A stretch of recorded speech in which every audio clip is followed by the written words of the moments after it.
Today we see in this video we are going to learn about live-in relationship. Live-in relationship வந்து லீகலா வந்து வேலிடான்னு கேட்டிருக்காங்க இந்தியால.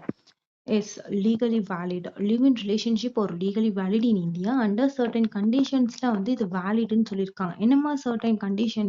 Legal position in India, live-in relationship is not legal. Courts have recognized it under Article 21 of the Constitution of India, right to choose partner and live together, part of personal liberty.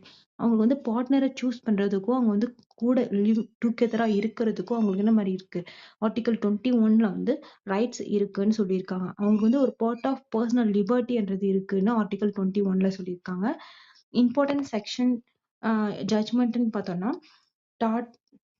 Latha Singh vs state of Uttar Pradesh.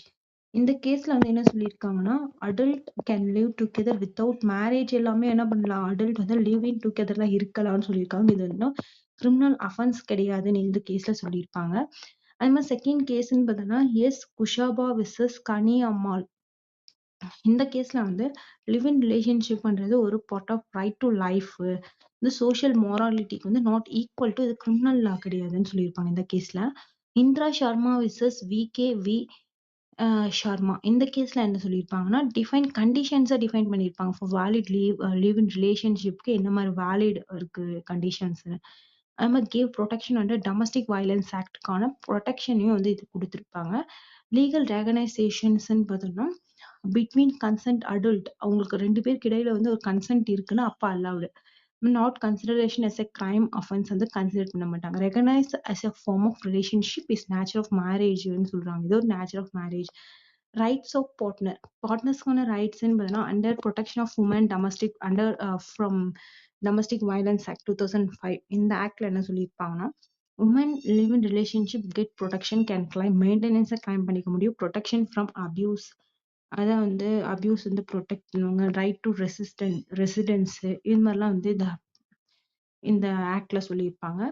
Children born from living, இதை வந்து லெஜிட்டிமேட்டா தான் வந்து consider பண்ணுவாங்க.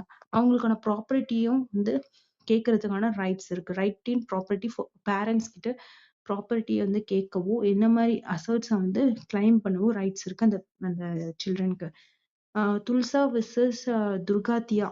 இந்த கேஸ்ல என்ன சொல்லியிருப்பாங்கன்னா, legitimate children வந்து live in ரிலேஷன்ஷிப்ல இருக்கிறப்போ வந்து சில்ட்ரன் பார்ன் ஆச்சுன்னா அது லெஜிட்டிமேட்னு சொல்லியிருக்காங்க. இதுக்கான கண்டிஷன்ஸ் இந்திரா சர்மா கேஸ்ல வந்து சொல்லியிருப்பாங்க. இந்த கண்டிஷன்ஸ் ஃபார் லீகல் ரெகனைசேஷன் என்ன மாதிரி கண்டிஷன்ஸ்லாம் இருக்கு for valid or live in ரிலேஷன்ஷிப்னு பார்த்தோம்னா, லாங் டைம் ரிலேஷன்ஷிப்பா இருக்கணும். இது ஷார்ட் டைம் ரிலேஷன்ஷிப்பா இருந்துச்சுன்னா இது வந்து வேலிட் கிடையாது, இல்லீகல்னு சொல்றாங்க. Couple lives like husband and ஒய்ஃபா தான் வந்து என்ன பண்ணிருக்கணும், அந்த கப்புள் வந்து வாழ்ந்துருக்கணும். சோஷியல் ரெகனைசேஷன்ஸோட இருக்கணும், அங்கீகரிச்சிருக்கணும். அண்ட் ஷேர் ஹவுஸ் ஹோல்டா இருக்கணும்.